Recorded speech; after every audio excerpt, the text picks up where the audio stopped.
talk. So welcome. As you know, I started this thing on IG where I invited friends of mine that are doing different types of law to demystify and talk about law in their fields, to see, what's going on, and to see what comments, what you think is useful to share for the general public. So I guess I hand it to you. Milana, first off, thank you very much for having me on your IG channel and YouTube and Facebook and all those other platforms that you're putting this on. I appreciate it. Secondly, I'd like to thank you for being a great friend over the years. I've known you for quite some time. We go all the way back to the days of Trial Ad. Many years back. My area of law currently is medical malpractice defense and civil defense, but for a very long time in my career, the first 4 years of my legal career, I started out as a prosecutor. And for 4 years, I started my career my career began at the Bronx District Attorney's Office. And there, very competitive to get there, right? Well, I thought it was. That year was competitive everywhere. I mean, the legal market was really bad. I remember there were stories about people leaving law school and becoming baristas at Starbucks and bartenders. And we laugh now, but the market was really tough. And I remember. We're seeing glimpses of that now, particularly with COVID, preventing some people from getting admitted. Some people not knowing whether or not they're going to be able to take the bar. There's a lot of uncertainty. So you see a little bit of that element now. But I think there were back when I applied to the Bronx, there were 5,000 applicants. And I think they accepted somewhere in the vicinity of 45 candidates, anywhere between 45 to 60. That's competitive. But when I say 45 to 60, I mean 45 to 60 started. Some people went elsewhere and chose other jobs. Right. But yeah, I mean, it was a great place to launch my legal career. I learned a lot. I met phenomenal people and really did my best. We all did our best to we were in. And, along the way, there was a number of challenges that we were confronted with. Yeah, for sure. Well, so first of all, let me respond to all of this. So first of all, yes, we do go back a long time. You and I were trial ad partners, which is interesting because then, of course, you went on to do a bunch of trials in your actual career. So hopefully our team prepared you for what was coming. Well, I have to tell you, Milana, the level of preparation that people put into those mock trials, you just don't see that in the real trial world. That makes me happy and sad. Well, the thing is, I mean, think about it this way. I mean, we would be preparing for those things for an entire semester. And that was we knew what the fact pattern was. It was limited to 50 pages. That's not the real world, right? In the real world, you don't have a witness that has locked to 10 pages of testimony. In the real world, someone can say just about anything, right? So you just have to it's not a closed universe. No, it's not a closed universe. Although I remember the teams that did better were the ones that lied, and you're like, that's not in the. Yeah, no, I mean, I was answering properly, and I kept on getting impeached, and I thought I was a truthful witness, but they were impeaching me because they read the thing, and I mean, for those of you who don't know, so we were on a mock trial team, and Fordham is really strong in that. They have an advocacy program, which, I taught it as an adjunct professor last year, so I was a coach. You did? But yeah, I did last year. It was really cool. My team actually advanced, but so in that we were given a set of facts, and we had to practice each side and defend, or whatever it was, either defend or be the prosecution. And yes, our witnesses, they had a set of facts, so we were kind of prepared, and we just were judged on our skills. And of course, when you go with real witnesses, they can say anything, and you have zero, I guess, way of controlling them, right? Very true. Yeah. Well, okay, so our topic tonight is criminal justice system and what you learned. So, what is it after being a prosecutor for several years, and working for the Bronx district attorney? What were your biggest realizations or takeaways? Well, one of the biggest realizations that I came to terms with is that prosecutors don't have the degree of power that I thought that they had coming into the office. As a law student, I had dreams of going into criminal defense and really being an advocate for those wrongly accused and for those who were perhaps rightly accused but were not given a fair shot and entitled to, an adequate, great representation. And when I was, at the Neighborhood Defender Service of Harlem, I learned that defense attorneys really didn't have much power. Very much so, they were at the mercy of the prosecutors. And so I thought to myself, well, how do I make a difference both for the defendants, the victims, and the community at large? Where does and right. My internship, and I have to thank Fordham for making great internships like that one possible. I have to say that I thought to myself, I have to become a prosecutor, and so I went to the prosecutor's office thinking that I would be a social engineer capable of bringing about great change. I thought that I would be able to bring my experience and my thoughts for what I thought was best to every single case. And what I came to terms with was that there were a number of policies that were in place at the DA's office for good reasons or for bad reasons. Everybody will have a different view as to why they exist. Right. But they very much strip away a prosecutor's discretion. You're very much, just like I said, the defense attorney was at the mercy of the prosecutor is very much at the mercy of the supervisors or the deputies in the respective bureaus that he or she is in. Interesting. So as a young prosecutor, because, I also I couldn't do it because of immigration status, but I also thought, what better way to stop wrongful prosecution or, over policing or overcharging than becoming a prosecutor, right? So you were able to do it and you go with the idea of making change and you find yourself locked in, right? So, but I'm assuming there were other people like you, young prosecutors, that also wanted to bring change, but you're saying it was, the supervisor. So were the supervisors not receptive to you guys wanting to do to improve the system, or how did that play out in real life? Well, I mean, there were some supervisors that were receptive to change and willing to try to work with you. But at the same time, there was some strict policies that were just immovable. For instance, I remember the one policy with respect to driving while under the influence. Okay. And it's a serious crime. I mean, a lot of good people lose family members to someone driving while under the influence. It's a serious crime, and laws exist against it for a reason. Mm-hmm.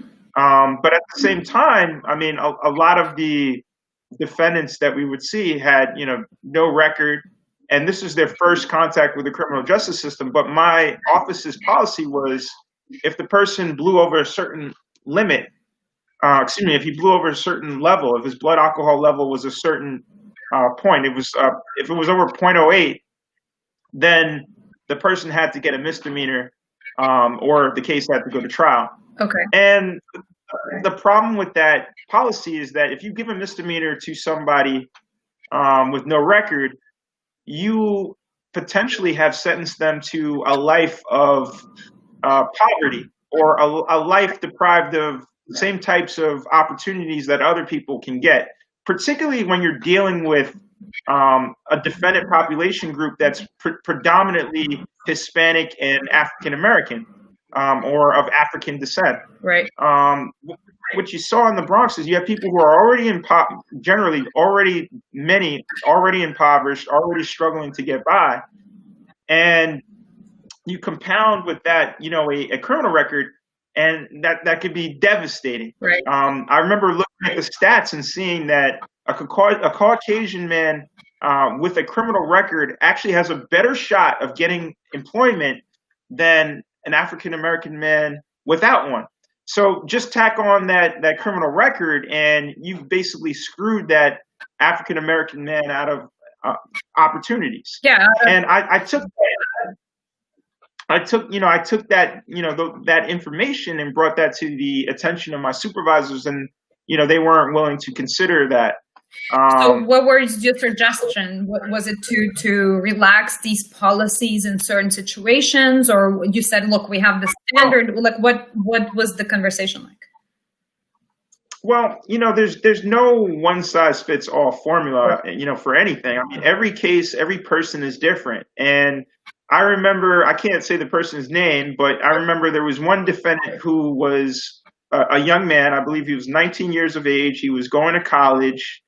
He wanted to be a police officer, and he was like a straight A student. He was working 2 jobs to put his, to take care of his brothers and sisters. Mm-hmm. His parents were here illegally. They were, well, I won't say illegal. They were undocumented. Right. And he wanted to be a police officer. He was here. He naturalized here. He was born here. Right. And he very much wanted to be, a police officer. And he was hit with a drunk driving case. He was very honest about it. He told the officers that he had been drinking. Mm-hmm. He told the officers how many drinks he had. He blew voluntarily, and it was a very high blow. It was like 1.5. Okay. But he had no record. He was 19. He was doing well in school. His defense attorney got me his a letter from his teacher. I spoke to one of his professors, spoke to the parents, and spoke with the kid. And he seemed like a very good guy. And I thought to myself, this is the type of person that, warrants a chance. And I thought that a chance would be, have him do a program, have him talk to others, right? Yeah, like a program to work off the case and have the case go away after a certain period of time, right, so that he doesn't have a record following him for the rest of his life. Right. And the supervisors didn't see eye to eye with me on that particular issue because there was a policy. So that's just one of the problems that I faced as a prosecutor. And I understand why the policies exist, because you don't want, cowboys going in there and just, making up decisions as they go. Right. But I do think that, one of the things that we should never lose sight of in law, right? We become lawyers to help. We exist at our core, right? You do employment law.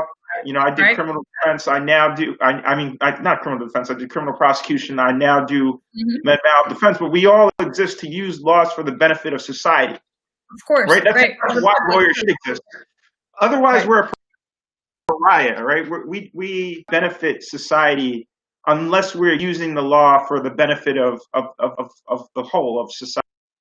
I agree. I very much think that taking that into account, you very much have to, apply that principle or that concept to everything that you do, and that's what I wanted to do as a prosecutor.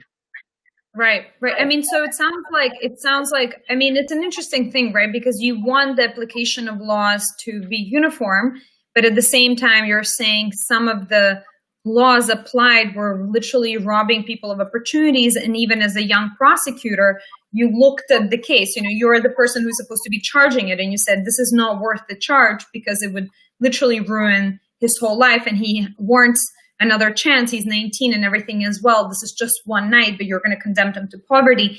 You're saying you didn't have discretion. You just had to basically do your job, but that made you do your job like a machine and not like someone who could make a difference and make a more just society, right?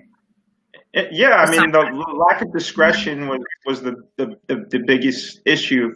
And I think one of the problems is, if you come from a wealthy background, you can afford a very well established private defense attorney, This is no knock on institutional defense attorneys. In fact, many institutional defense attorneys are really great. In fact, I would bet money that an institutional defense attorney, any private attorneys, because they do more trials, they have more experience.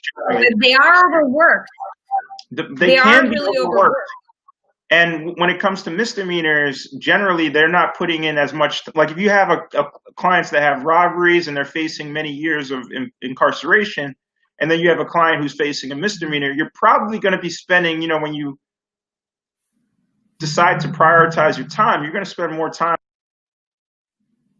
on the kid that's facing 25 years, facing a misdemeanor. And that's the reality when you have 80 cases versus, a private attorney who can dedicate his all to you. And what they flaunt their money. They exhaust every type of, avenue that they can exhaust. And they very often get themselves outside of the policies, because you mentioned, you mentioned a lot of interesting things, right? Like, so on one side, so you are right that, public defenders have so much experience, but at the same time, they have limited resources, right? And you are right, they will focus on more serious crimes, yet the misdemeanors, even the misdemeanors we're talking about, are like gateway to having a criminal record. So yes, it's not as serious as someone going away for 10 years, but as you said, it may make someone unemployable, which then will lead to a life where crime is maybe the option to go because you can't get legal employment, right? If it's combined with your socioeconomic, right? It's more likely, right? If it's combined with your socioeconomic status or race, right?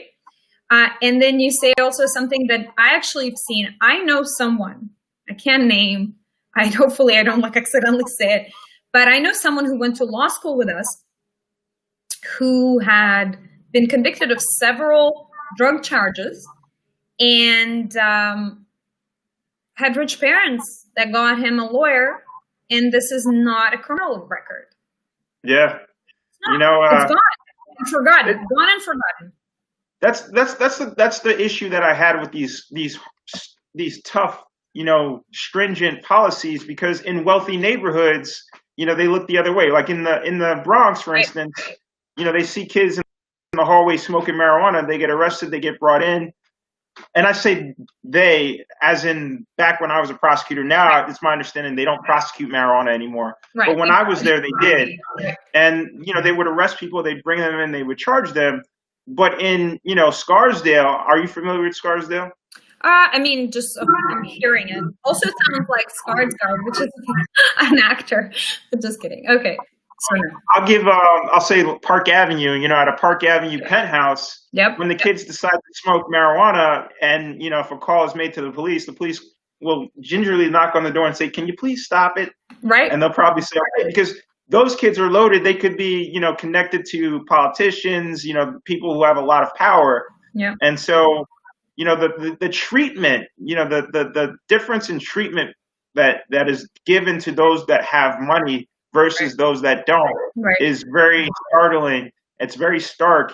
And another case and example of this, Milana, is seen in arraignments, right? Right. In arraignments, a person with no contacts, right, who doesn't have many family members, who doesn't have family members that have been to school, who may or may not have a working phone, that person is considered more of a flight risk than someone who, has many family members in the area, many contacts in the community, many phones, many different places to live in. They give that person the benefit of the doubt with respect to coming back to court. And what's interesting about that is, like, the criminal justice system, very often you find that they're punishing the poor while giving the rich a second chance, every chance they can. Well, what you're saying basically, right, is basically if you're poor and you don't have, the family in town and assets and whatever, then you wait for your trial in jail, right? if you don't have it, you may wait at Rikers or wherever they'll detain you until trial. Right. Possibly. Right. And if you're rich and you have, things not to flee from, you'll be waiting at home, which is a much different experience. So in Fordham, I did criminal defense clinic, and we had two brothers that fought in Harlem. And one of them was like an A student. The other one was like an incredible musician who's traveled with like some big rappers. Like, both brothers were awesome. They got into a brotherly fight. A neighbor, called the police, and they got arrested. And they had to wait forever for this reason. You know what I mean? Like, they were like, oh, he's 18, he'll flee or whatever. And in the end, whatever they were charged with, it didn't necessitate any jail time, but only they did end up doing jail time because they couldn't be let out, which was ridiculous. He's like, why was I sitting here? Why have I didn't do anything enough. So basically what he was accused of never resulted in jail time, but while he was waiting, he was in Rikers. So he was waiting in jail. Yeah. And then ultimately he wasn't sentenced to anything. Yeah, ultimately he wasn't, but he was like there for for a while. I don't remember what the reason was of why not, but the point is it was very unjust because whatever happened and then ended up getting like dismissed or dropped or whatnot, but he was waiting in jail because they couldn't make the bail or something like that. So, I imagine if it was someone who could have afforded it or wasn't deemed at flight or risk, he wouldn't have been in jail at all. Yeah, and all of this would have been a thing. Probably. Right? Yeah. I mean, it's very complicated, because I feel like, especially, what I see in New York City, and you haven't, said it, but we kind of are around it. It does, all these considerations, obviously, does disadvantage, quote unquote, minorities, right? Like people of color, Latin people, immigrants in other communities that are not, that don't have the wealth to bring in private attorneys and defend themselves, which I think is very problematic, obviously. Well, I mean, unfortunately, many of the impoverished happen to be people of color, but right. it does seem to be a system designed to really keep the poor down.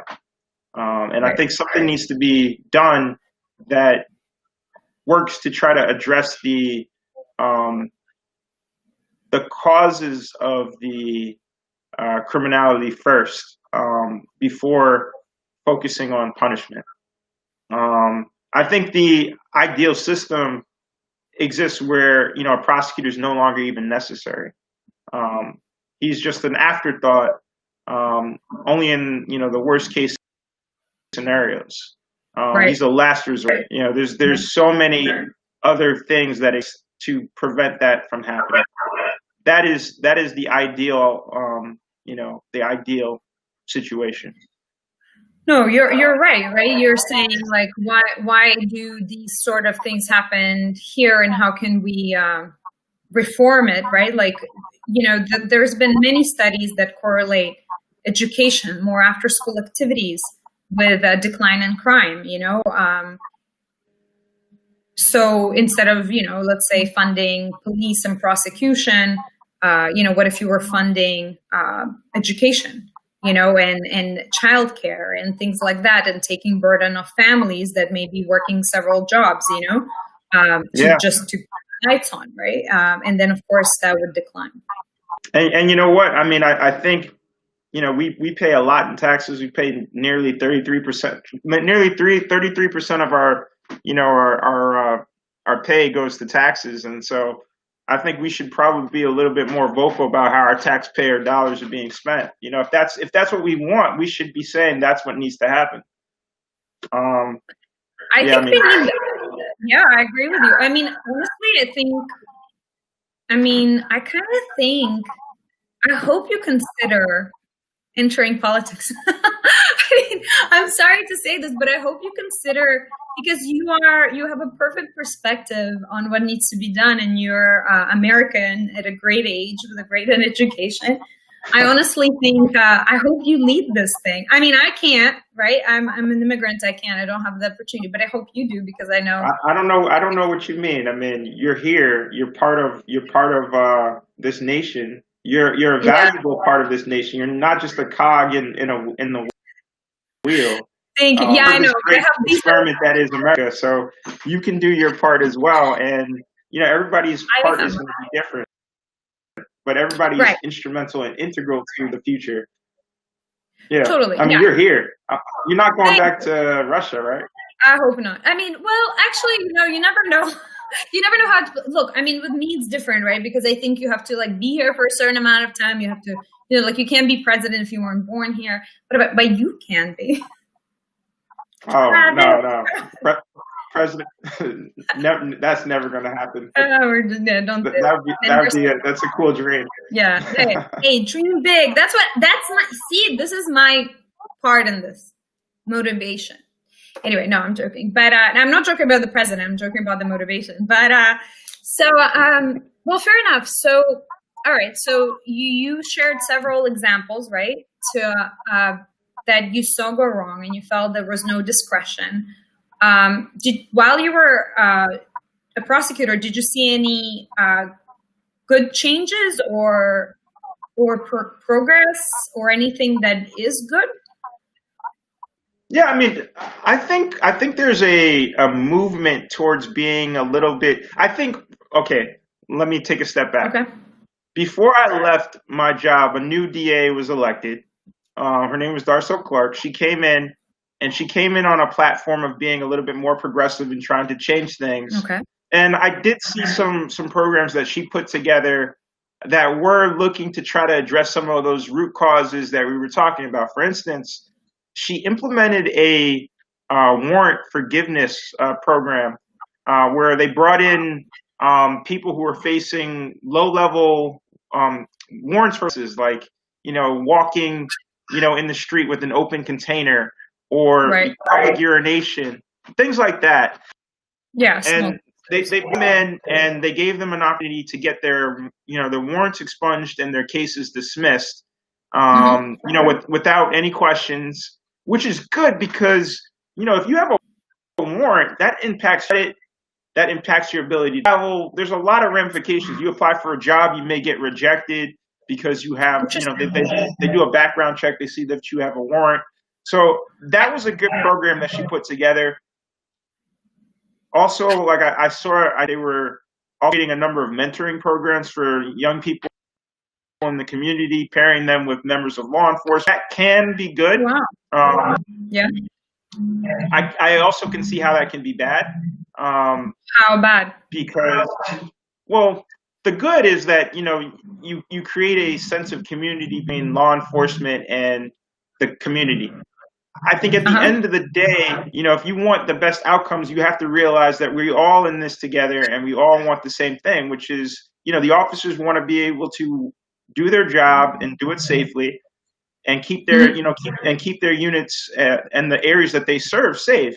And I think the people who live in those communities, by and large, they want a safe community, right? I think the one danger, and this is just me thinking far ahead, is that when you bring in the police and you bring them very close with the community to the point where they feel like they're family, it then takes away the drive to try to change any potential problems that may exist within the system. Because, and actually this is something that was shown in LA after Rodney King and some other issues that happened in LA, the federal government went in and investigated the LAPD. And afterwards, they implemented a number of programs that basically involved community policing, bringing law enforcement and the community together. What they found was that after that program was done, and as the program was going on, there was actually an increase in law enforcement shootings on civilians, right? So there was more law enforcement shootings on civilians. But when polled about whether or not, tensions or issues with law enforcement had gotten better, the community by and large reported that, things were much better than they were before. So how is that?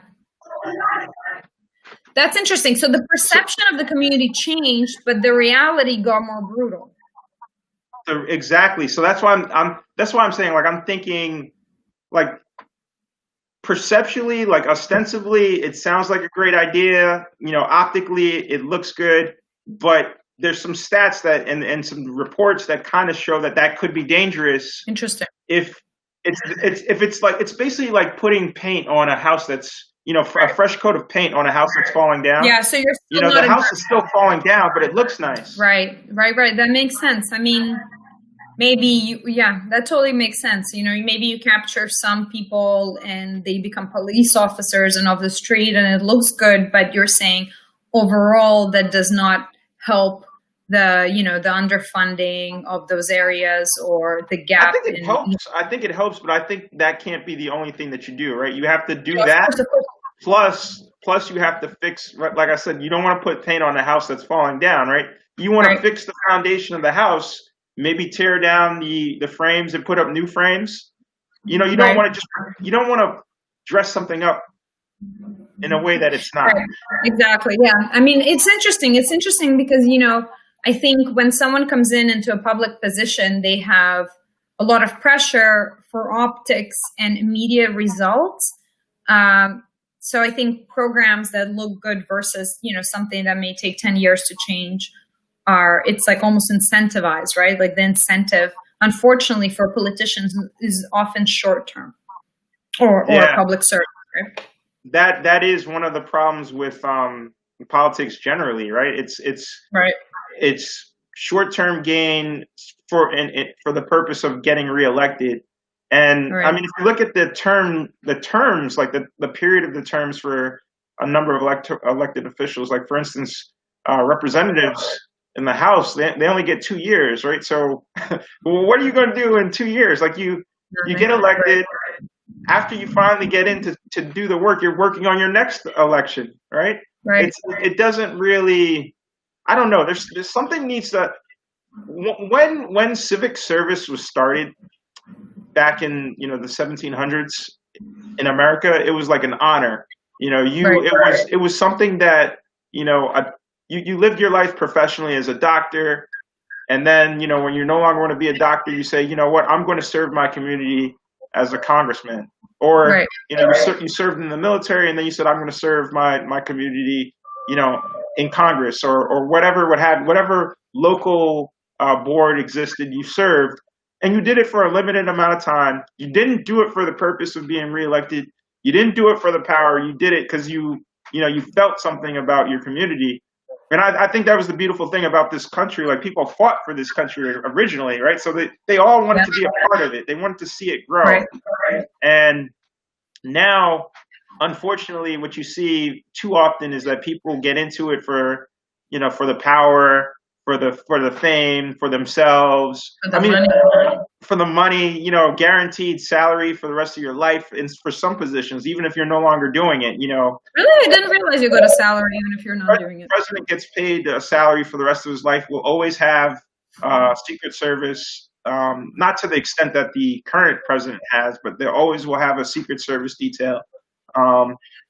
There's a number of other positions that are like that, where it's like a lifetime salary. And I mean, obviously, most people don't become president for the salary, because there's a lot of other ways to make way more money, but it's also a powerful position, and people want to be in history. And I'm kind of concerned because, it's funny, we're like on these different platforms right now, but we're in an age where everybody's about me. It's like me, me.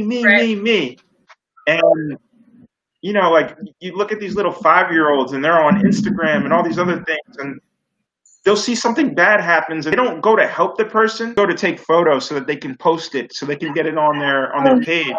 And it's a weird. Yeah. Don't get me started. Yeah, because I have strong feelings. I mean, like, I personally I'm actually trying to consume a lot less social media, even though I'm doing this, developing a voice on social media. It's to create information that isn't disinformation. And that's the type of thing I'm trying to not consume, because if I literally continue to consume social media, let's say I wasn't thinking about it, I wasn't critically thinking that that when we open Instagram, our time is robbed. So you can buy bikinis or new technology or plastic surgery or just not use your brain, right? So, I mean, look, we got on Instagram and social media when we were already in our 20s. I cannot imagine what it must do to children who get their self-esteem and knowledge based on the garbage that is posted on social media. Yeah, so, it's scary. You know what I mean? Like, it's scary stuff, like, again, they said, I mean, look, everyone's talking about it now. Everyone watched on Netflix, The Social Dilemma. I haven't seen it yet. I don't know. I was told that it was depressing. It was what? I was told it was very depressing. Well, you just said basically what it's about, so I think you'll be okay. I guess I get the general gist of it. Yeah, no, absolutely you do. And I was saying the same stuff. I honestly think, it was like made too long to be accessible, but the messages are very good because, you have people from all the big social media companies speaking of how these algorithms hook you. However, my friend, this is not what we're discussing today. We're discussing criminal justice, which I'm sure, no, I don't know. I don't know how it connects to social media, but all right. So where should we go? What else? I mean, okay, give us, what is valuable. We took like such a detour, so let's like center back to criminal justice and deliver what we promised we would talk about. All right. So we talked about some good things that you saw. So incentives, and then, the drawbacks of those programs that were introduced. And I know you're basically saying, and I agree with you that, really reform should happen on the front end. So you don't need so many prosecutors. And so you're not charging as many people. However, as far as criminal justice goes, do you have any, suggestions, or do you have anything, that you think a common person can do, or I don't know, anybody can do to make a positive change? There are a number of things that I think people can do. One is to answer the call, right? Every now and again, jury notifications go out. And I know it's my understanding they've gone out again because juries are we're going to have jury trials again starting October 19th in New York. Okay. So you get 6 days. Yeah, 6 days. You get a jury summons, and very often people want to work. And you know what? Reality is, I understand some people have to go to work, and if they were to accept the jury summons and do the jury duty and not try to get out of it, they may lose their job. So I'm not criticizing. Yeah, totally. But for the people who, they just don't want to do it because it's inconvenient, but they're smart and they're thoughtful, deliberate, and, they're well-read and they have good experience in life, those people need to step up and serve on juries and not try their best to get out of it. So that's one thing. And it doesn't have to be just limited to those people. Like, all people should be willing to serve on a jury, whether you're smart, stupid, dumb, rich, poor, from all backgrounds, gay, straight, trans, whatever would have you. You should serve on a jury because. And why do you think this will make a difference? Because justice is supposed to be dispensed by a jury of people's peers, and too often, I think, by way of people trying to get out of jury service, I think the pool gets diluted, and what we have is a jury pool that's not reflective of the community. So that's one thing. Like, people just answer the call, take jury service seriously, and be about it. Another thing is, I think that prosecution, like the criminal justice system, should go away from focusing on punishment although I think punishment does exist, I mean, should exist for certain circumstances. But the emphasis should be taken away from punishment, and more emphasis should be placed on rehabilitation. I was gonna say, and finding alternatives to the draconian ways of punishment. I mean, we've gotten better, but we can continue to get better. And the amount of money. Go ahead. I was about to say the amount of money that we expend housing people in jail and then putting them up to prison could be better saved. You know, if we were to divert that money into finding ways to make sure that these people can get the skilling necessary so that they can be productive citizens. I think totally our very high recidivism rate in America is a byproduct of a system that goes out of its way to punish people not just for the crime. So it's not, you know, you hear the saying, you know, you do the crime, you do the time. Yeah. Well, that should be it, right? After you do the right. time, you should be able to go back and produce. Right. You know, a lot of the programs that would have helped prisoners get back into society are being gutted, and I think that just puts them back into a cycle. They're just going to continue to come back. A lot of I'm sorry. No. It's very interesting what you're saying. You know, it's basically like once you're convicted, you do the time, but you're not off the hook because the system penalizes you and you can't get employment and there's a bunch of stuff. I actually volunteered with this organization called Defy Ventures, and it was based in Texas. I mean, given, unfortunately, that organization had a scandal because I think the CEO, who was a young woman, actually had like a sexual relationship with one of the prisoners or ex-prisoners or prisoners. I know, which kind of undermined it, and she got removed. So to say this organization has done incredible work, but it's not without its own scandal. Either way, it still continues to do good work. So I volunteered for it, and what they do, they take people that have been incarcerated and don't have any skills to go back or are not employable because they had a felony.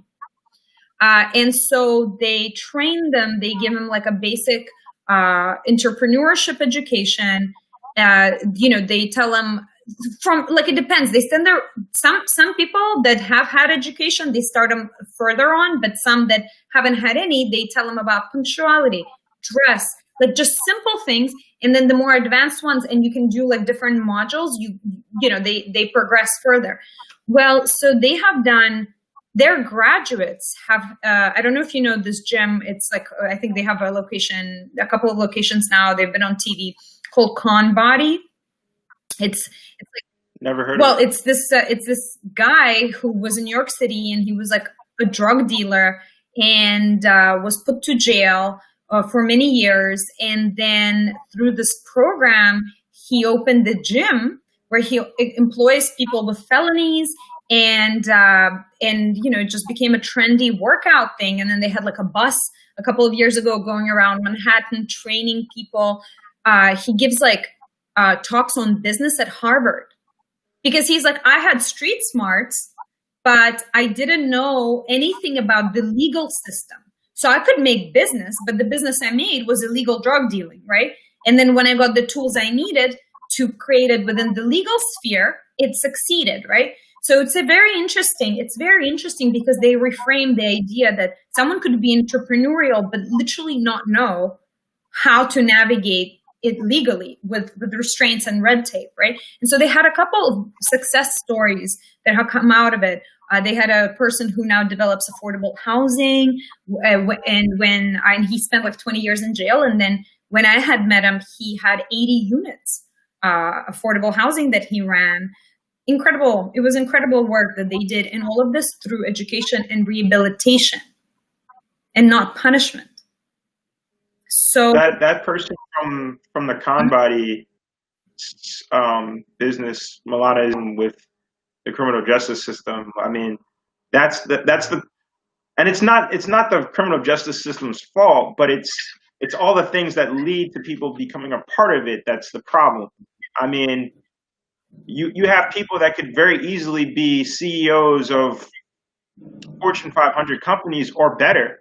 I mean, right, this person that you're telling me about sounds like he had the instincts, the natural right, instinct that would have, had he been given the right opportunities, he would have been, UPenn Business School, exactly, graduated with honors, CEO of Pepsi or Coca-Cola, right.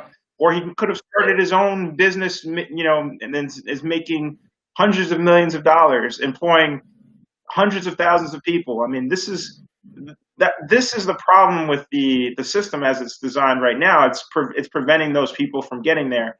And I'm not saying, like, again, it's not the system itself's fault, but it's all the things that lead to the people getting there That that kind of needs is to the. be changed. I mean, historically,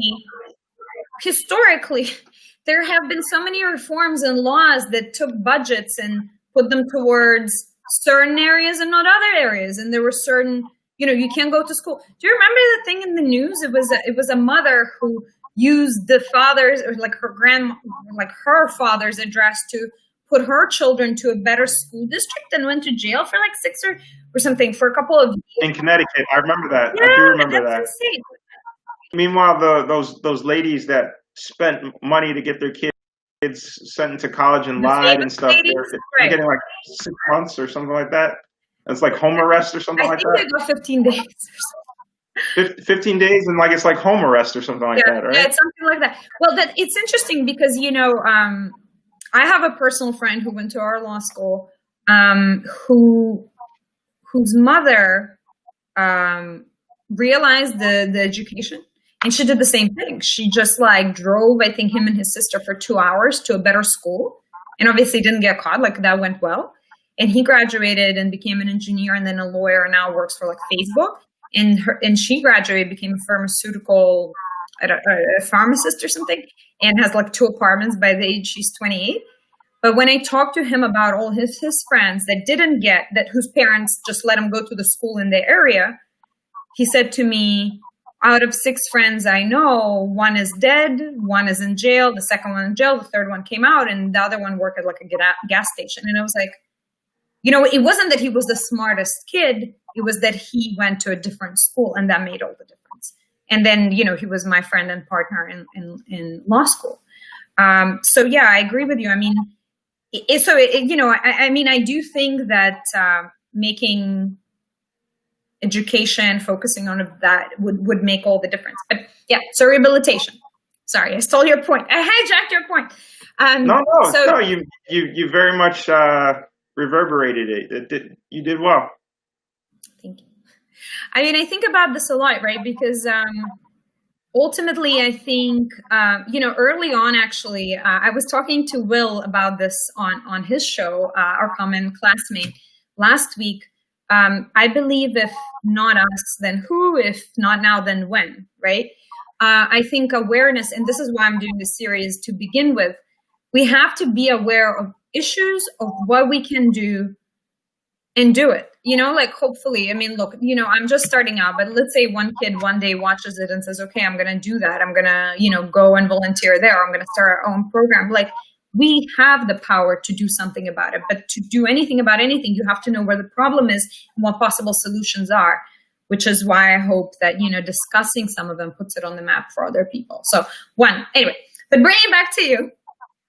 You're saying 1, show up to the jury, take the call. 2nd, focus on rehabilitation, and I will add to that, there's programs like Defy Ventures, like other programs that help rehabilitate so people can volunteer their time.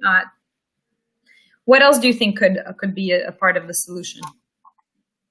I think another part of the solution, it goes back to the point about education, right? So I think curriculum needs to be provided to, there needs to be a curriculum, there needs to be a redesign of the curriculum as it currently stands with respect to young persons, to the extent that it needs to highlight, there needs to be interspersed in there materials that signify the importance of race, the importance of finance, the importance of responsibility. There's a number of things that need to be taught to people in the academic setting early on, so that when you get to when you get to a place like the DA's office, there's cultural competency that allows you to see things outside of just the case file. I think understand also, you allow the victims as more than just a number that you call to close your file out, and the defendant as just another docket number. It allows you to see him as a person. And goosebumps. I think because you're saying it's true. The numbers, show them how not to see numbers, but see people and stories and individuals behind the files. Yes. And I know, it's adversarial. Unfortunately, very often defense and prosecutors are very adversarial. I mean, the defense counsel, his job to be a zealous advocate for his client. And the prosecutor, it's his job to do what's best for the people. But there needs to be, I think, a little bit more of collaboration between the two when possible. So I think that the animosity that currently exists between many defense bars and prosecutors needs to be taken down. I think also ego needs to, if you're going to be a prosecutor, I think ego needs to be taken out of the equation. And I think that's the problem with hiring young ADAs, young assistant district attorneys. I mean, they go there, and very often they go there with the intention of becoming really great trial attorneys. But that means that very often what you find and what you see is that you have a lot of young people that are just eager to try cases at all costs, no matter, the consequences. Meaning they may do things that are not necessarily in the best interest of the community because they want to get a trial, and that's not good for anybody. Well, I mean, it may be good for their reputation as trial attorneys, but it's not good for the community. It's interesting because what you're saying is you said animosity between prosecutors and defense, and then ego, and I think both of that is part of the same problem, which is this focus on prosecution versus rehabilitation and doing what the best is for the community, right? So now it's like, you're the bad guy, and I'm going to nail you and build my resume at the same time. But I guess if the shift was, these are people who have been disadvantaged or have been put in certain position. I'm not saying it's everyone's fault. Like, obviously people make choices to end them, but if you look at it statistically and you understand the overview and understand that it's best not to continue taking out young people out of the society and putting them in prison, because then you're handicapping them for years. If you look at it, not from a tiny perspective of one day, but think of 30-year impact, right? And think of healing the community. Perhaps there would be less animosity between prosecutors and defense, and perhaps the ego wouldn't matter because you're thinking long-term of what you're doing to a person, right? Exactly. Very well said. And then I think another thing that's important is the community needs to be made aware of the long-term goal. I think if you look at all wars that happen on crimes and the devastating impact that happens when neighborhoods get over-policed, over-prosecuted, it usually happens because the community actually asks for it, right? Really? Yeah, I mean, in the 90s, for instance, or in the 80s, there were a number of communities in New York City, for instance, particularly in the Bronx and areas of Brooklyn, that were very upset, disgruntled with the constant crime that was happening in their communities. There was a saying, the Bronx is burning. There were constant fires. If you parked your car in a certain area and you came back, you probably were missing a radio, hubcaps, tires, things of that nature. And so people wanted to change. And so in order to get that change, they thought to themselves, let's take these criminals off the street and let's put them away and and lock away the key so that we don't have to see them anymore. And the thought was that is what saved the city. But what's interesting is at that same time when the city was becoming better and the crime was going down, crime trends throughout the nation was changing as well. So it wasn't just us that was seeing the improvement. Improvement was happening everywhere. And what you also saw is that the economy was improving. Right. The economy was improving. So really, one of the biggest root causes of crime is opportunity, economic opportunity, financial opportunity. And I think the community needs to be told, listen, it's bad now. I know you want a quick solution, but the quick solution that you're advocating for, the quick solution that may make you feel good right now, the quick solution that sounds good, in a soundbite, like let's make the street, those rah speeches, that'll make you feel good for right now. But the impact will be the lady down the street, her son is going to be in prison for X amount of years. His son is not going to have a dad. When he doesn't have a dad, he's gonna there's gonna be a cycle that he gets into. Absolutely. And there's gonna be a cycle that just is going to keep repeating itself until we address the root problem. So I think there needs to be a statement, or there needs to be a degree of community awareness that is basically said, listen, I hear your pain, I want to fix it, but it's not gonna. We're not gonna put a Band-Aid on this that fixes this problem that requires 25 stitches. This is going to require stitches. It's going to take some time to heal. And there are a number of programs that need to be put in place to make it happen, and it's not going to happen quickly. And that's the problem with politics, Milana, because the politicians, they want the quick fix and get reelected. So they're going to say, rah, rah, rah, throw them away. Let's clean it up. Right. And the Biden, is probably not, it's going to be devastating in the long term. It's interesting you say that. Well, first of all, one thing, I think also when the crime went down, I think there were studies saying that that's when abortion became legal, meaning people weren't getting Somebody pregnant. Read Freakonomics. You read Freakonomics, didn't you? No, I didn't read That's it. chapter 1. I didn't read Freakonomics, but I should. I was just I'm interested in the way societies react to certain things, and unwanted pregnancies and children that, let's say, teenagers can't support lead to economic pressure on the family and obviously lead to possible crime, right? But anyway, I was going to say, no, it's very beautiful what you said, because I think this idea of involvement of community gives also the autonomy to community. I think there's something about this age, and generally, we're waiting to be saved. We're waiting for an enlightened leader. We're waiting for, I don't know what we're waiting for, right? But I feel like if enlightened, or at least true public servants, worked with the community and told them that they have the key to change this, and we can work together, that's when change happens, right?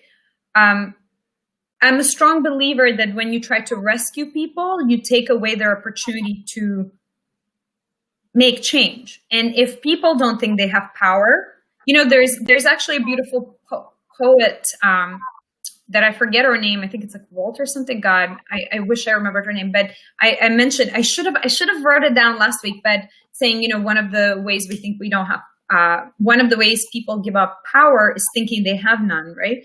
So what you're talking about, bring the community on the same page. Yeah, involve them. You know what I mean? Give them opportunity. See that they see eye to eye. Tell them that they can heal it too, and you can heal it, right? Like then it becomes more that people come out and they say, this is what I can do to give back too, right? And hold on to this versus listening to these speeches and actually not getting any change and then getting backlash from it, where you end up without, your husband or your son because you elected someone who's so ruthless. Exactly. So it's very interesting stuff. Those are great recommendations. I love your perspective and what you've shared. Thanks for having me today, Milana. Yeah, it was such a pleasure. I mean, I'm trying to cut it off at an hour because I think, everything has a good amount of time or whatnot. But I would love to do it again and, talk more about this because, you have a such a unique perspective. Well, at least from my friends, right?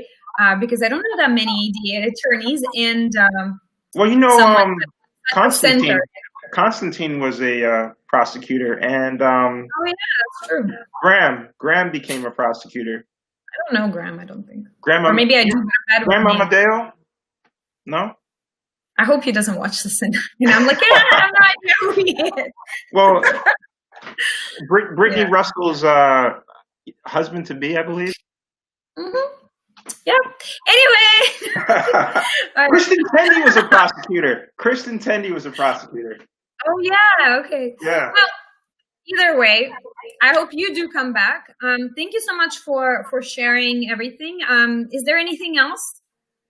Well, I guess I'll just say thank you so much, Milana. I look forward to the next chance to be on your show. Maybe I'll have you on my show one day. If I can get the lighting correctly. I remember Vanity and I, we were putting together the show, and you're like, I can't be on your show until you fix the lighting. So we're working on that. We didn't get that expensive light that you suggested, but you know, we have that expensive. Well, I mean, you know, anything.